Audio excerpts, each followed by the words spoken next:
Hi guys, இன்னைக்கு very simple and க்யூட்டான ஒரு கிளே ஆர்ட் தான் மேக் பண்ண போகிறோம். என்ன மேக் பண்ண போகிறோம்னா சன்ஃப்ளவர். அதை எப்படி மேக் பண்ணுறதுன்னு பார்த்துடலாமா? ஃபர்ஸ்ட்டு நான் ப்ரௌன் கலர் கிளே எடுத்து இந்த ஷேப்பில் மேக் பண்ணிவிட்டு அதுக்கு வந்து டீட்டெயிலிங்ஸும் கொடுத்துக்கிறேன். டீட்டெயிலிங்ஸ் கொடுத்து முடிச்சதுக்கப்புறம் எல்லோ கலர் கிளே எடுத்துக்கிறேன். அதை வந்து இது மாதிரி பெட்டல்ஸ் வந்து மேக் பண்ணி வச்சுக்கிறேன். பெட்டல்ஸ் மேக் பண்ணி அதுக்குமே டீட்டெயிலிங் கொடுத்துக்கிறேன். இந்த மாதிரி நிறையா பண்ணி வச்சதும் அந்த ப்ரௌன் கலர் கிளே மேலே இந்த எல்லோ கலர் கிளேவை லைனாக நான் வந்து ஸ்டிக் பண்ணிக்கிறேன். ஸ்டிக் பண்ணி முடித்ததுமே நம்ம சன்ஃப்ளவரோட பேஸ் வந்து ரெடி ஆகிடும்.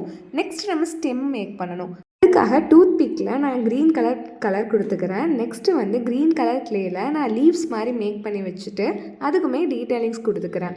நெக்ஸ்ட்டு இந்த சன்ஃப்ளவர் இருக்கு இல்லையா, அதுக்கு வந்து க்ளூ போட்டு இந்த ஸ்டெம்மை வந்து நான் ஸ்டிக் பண்ணிக்கிறேன். லீஃபை வந்து அட்டாச் பண்ணிவிட்டு நெக்ஸ்ட்டு வந்து ரெட் கலர் கிளே எடுத்துக்கிறேன். கிளே எடுத்து அதில் ஹார்ட் ஷேப்பில் மேக் பண்ணிக்கிறோம். இது வந்து டெக்கரேஷனுக்காக, பாட்டிலில் வந்து டெக்கரேஷன் பண்ணுறதுக்காக எடுத்துக்கிறேன். நம்ம மேக் பண்ணி வச்சுருந்த ஃப்ளவர்ஸை அந்த பாட்டிலில் வந்து நம்ம ப்ளேஸ் பண்ணிட்டோன்னா நம்ம ஃப்ளவர் ஆர்ட் ரெடி ஆகிடுச்சு. இதே மாதிரி மோர் வீடியோஸ்க்கு நம்ம சேனலை சப்ஸ்கிரைப் பண்ணுங்கள். பாய் பாய். இதே மாதிரி நல்ல வீடியோவில் பார்க்கலாம்.